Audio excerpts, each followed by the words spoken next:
All right, welcome back. I'm kind of on about a 15-minute limit on doing this, so I have to kind of watch my clock and go in and out on this. So let's finish up with the bottom of your supply sheet. Oh, if I can get a hold of it. The last thing on here is they have not been fed any what you would call table food. So absolutely you need to stay away from table food. Table food will cause you to have pancreatitis in your dog, which is an inflammation of the pancreas. So anything that you eat that has grease in it that has been cooked, you have changed the chemistry of the grease. I'll get it. Our gut is made for cooked food. A dog's is not. So people always say, oh, but I can't give them that raw. Raw bones are the best thing you can use. There's a lot of controversy about bones. You got to use your head. It's a common sense thing. Bones cannot be given to your dog if they have been cooked in the oven, cooked on the stove, grilled on the grill, cooked on the open fire pit. Nothing that has had the temperature of that bone. I'm not even a fan of smoked bones.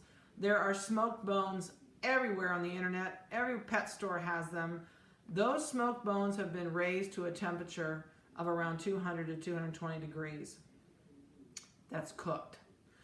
I know for a fact I bought one of those femur bones that are about this long with the knots on the end that are smoked, that are vacuum wrapped for dogs.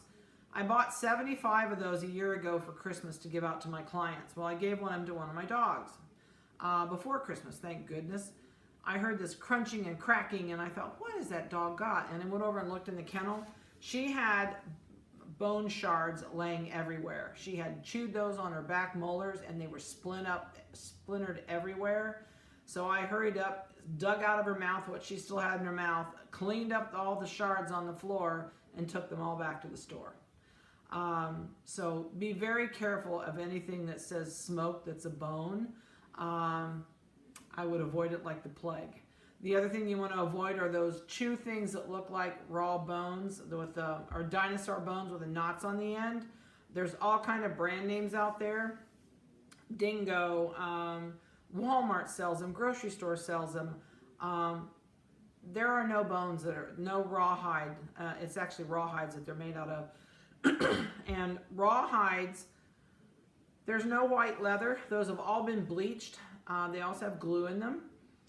The knots on the ends, you know, if you have a little dog and you buy the little ones, if they chew that knot off the end and swallow it, it will unwrap. The stomach acids will eventually soak in and soften it and unwrap it, and they don't come out well. Many times you have to have surgery to have them taken out. So avoid the ones that look like the old-fashioned dinosaur bones. Twizzle sticks are another thing. They're like those little sticks like the size of a straw and they're twisted. Lots of grocery stores have them. I haven't seen them too much like at Walmart. Places like that used to carry them. Those are the same way. Your dog's going to chew them. If they dry on your carpet, you can't pull them up. They actually adhere to your carpet. They're full of chemicals. So I'm a big advocate on whatever you feed, whatever your snack is, and I'm not a big snack person because you can give your dog too many snacks and they're not going to eat their dog food. So stay away from anything that does not say all natural. Stay away from, you can buy anything that is all natural, or I guess stay away from it if it doesn't say it is. Smoked bones, stay away from them. Cooked bones, even if you have the most beautiful steak bone in the world after you finish your steak, do not give it to the dog. You'll have major problems, and if you don't, you just skim by with the slim of your teeth. So if you go to buy bones, the other thing is which bones to buy. I go to butchers and I get raw bones. I buy femur or shank bone, which is the round bone that looks like a soup bone. Everybody thinks of as a soup bone for like beef soup. It's got the bone marrow in the center. You can actually push it out with your thumb. That's great for the dog. There is so many good things in that bone marrow, so don't push that out and throw it away. The raw bones have tendons on them, so those shank round bones, if you buy those, have them, if you can get them to custom cut them, make them like 2 inches. Don't get them bigger unless you have a big dog, and then get bigger. But their tongue has to be able to reach the center of that bone. Otherwise, that bone marrow rots in there. Oh, it smells horrible. The other thing is, the great thing with bones, it cleans their teeth. If you watch a dog eat bones, especially with the femur bones. Sorry, I don't know what's wrong with me today. You'll see them just grind and grind with their back teeth. They're scraping all the tartar off their back teeth. It's wonderful for them. They'll probably chew on that bone for 2 days, probably non-stop for the first 3 or 4 hours that you give it to them. So it's a great thing to put in the crate when you go away. The other thing is rib bones. I love rib bones. I have my butcher cut them about 8 to 10 inches long.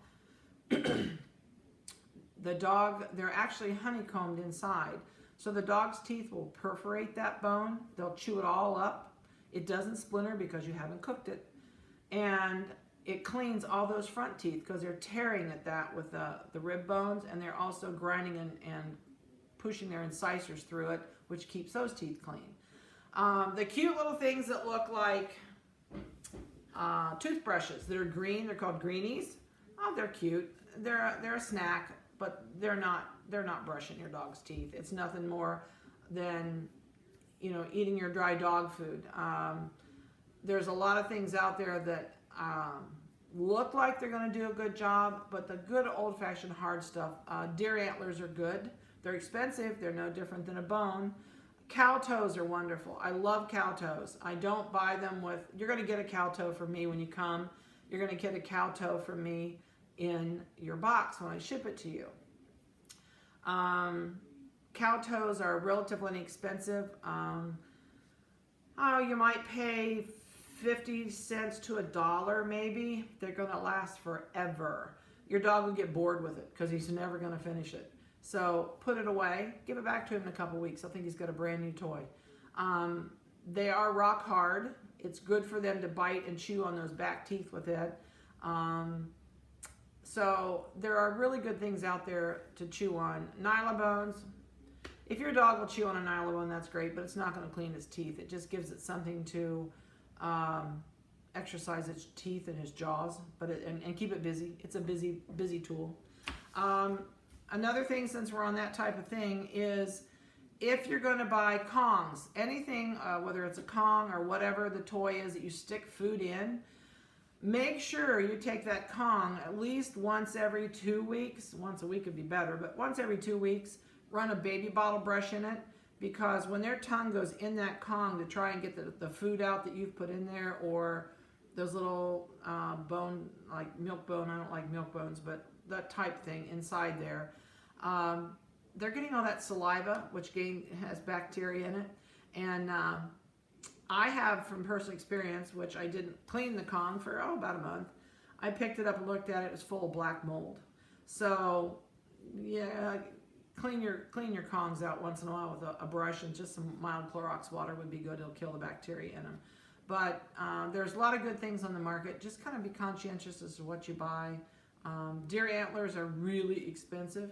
Same thing as a cow toe, or some of the catalogs. I think Jeffers carries bull horns, which are the horns off a cow, a steer or whatever.